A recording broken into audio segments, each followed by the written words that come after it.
بسم الله الرحمن الرحيم، والصلاة والسلام على أشرف المرسلين سيدنا محمد عليه أفضل الصلاة والسلام. كلنا في الشتاء بنبقى عايزين حاجة تدفينا كده وحاجة تدينا طاقة وتخلينا كده دافيانين. فايه أنا فكرت أعمل حمص الشام، بس هعمله بطريقة تانية. آه، عشان أنا أصلا عندي قولون وكده، فما ينفعش إن أنا أخد أكل الحمص بالبصل والثوم والحاجات الكتيرة دي. يعني هو المفروض أصلا بتتحط فيه بصل وثوم وشطة وكمون وملح وفلفل وليمون ومواد كتيرة كده. دي هتتعب لي القولون عندي، فأنا هعمله دلوقتي بطريقة حلوة. هتكون في شطة برضو بس مش كتيرة، ومش هحط الطماطم ايه زي ما بتتحط بره كده. لا، انا هعمله بطريقة تانية وان شاء الله هيكون حلو. الاول انا جبت ده ربع كيلو حمص ب6 جنيه، مش غالي. جبته الاول، نقيته وغسلته ونقعته في مية ليلة كاملة. كل ما يتنقع كل ما يتنقع اكتر، كل ما هيبقى ايه، هيسهل في السوا، لانه اصلا بيغيب في السوا، فهو بيبقى عايز يتنقع كتير شويه. وكمان كل ما يتنقع اكتر كل ما بيكبر يعني، وبيبقى ايه، بيبقى احلى. دلوقتي طبعا انا هولع عليه، وهيبقى معايا ميه مغليه. هولع عليه بميته دي، وكل ما هينقص، كل ما الميه دي هتنقص شويه، هفضي عليه ميه مغليه لحد ما يستوي. وفي وسط ما هو بيستوي كده على النار هقول لكم انا هعمل ايه. عايزه اقول لكم برضو ان كل ما الحمص يعمل رين يتشال، بس برضو مش كل انواع الحمص بتبقى فيها رين. بس برضو لازم نشيله اول باول كده.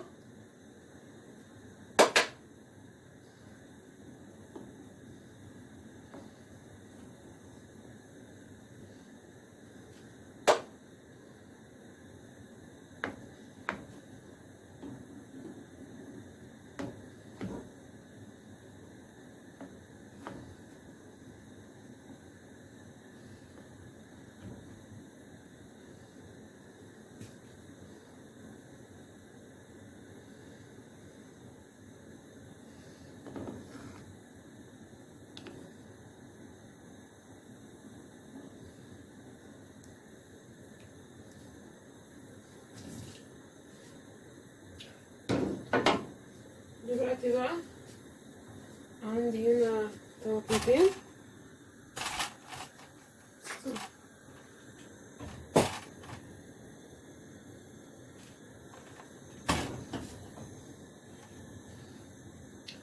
دول طماطمتين اهم سودان، حطهم زي ما هما كده بالظبط سودان.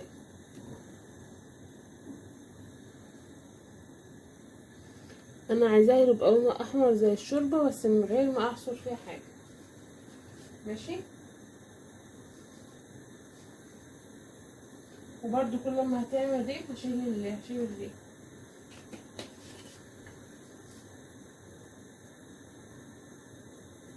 وطبعا هو بتحتاج شطه كتيره، هحط شطه. وعشان المعده طبعا هحط كمون.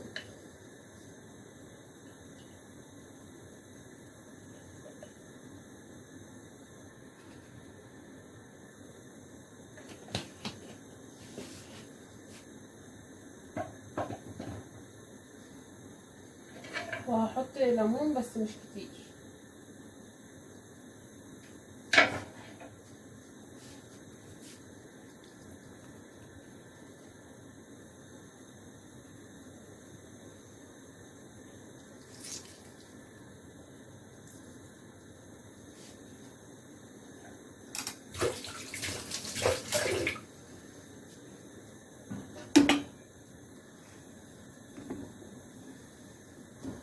ونسيبها كده تغلي مع نفسها.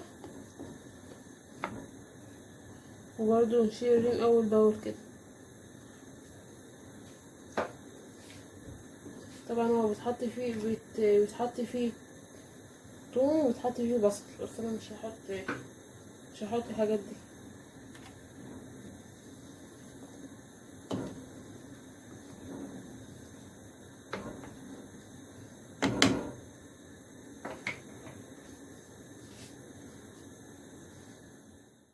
شايفين بقى ادي الميه بتاعت الحمص اهي، بقت حمرا من غير ما تبقى ايه زي بتاعت، من غير ما احط المكونات بتاعت بره.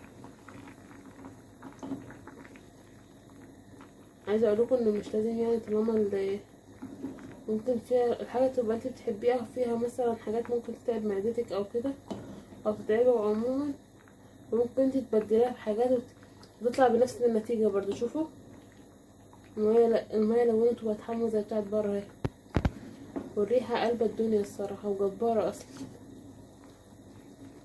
فاضل بس ان الحمص يستوى وخلاص على كده.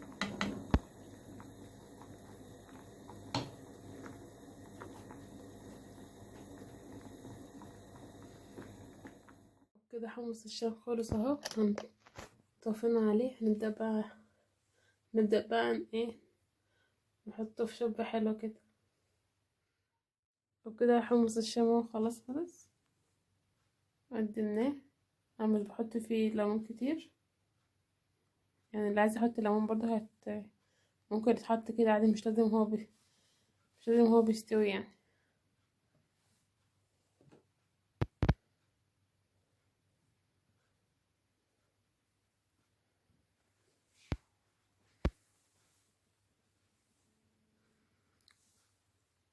والمية بتاعته حمرا برضه زي بتاعت بره اهي، واحلى كمان.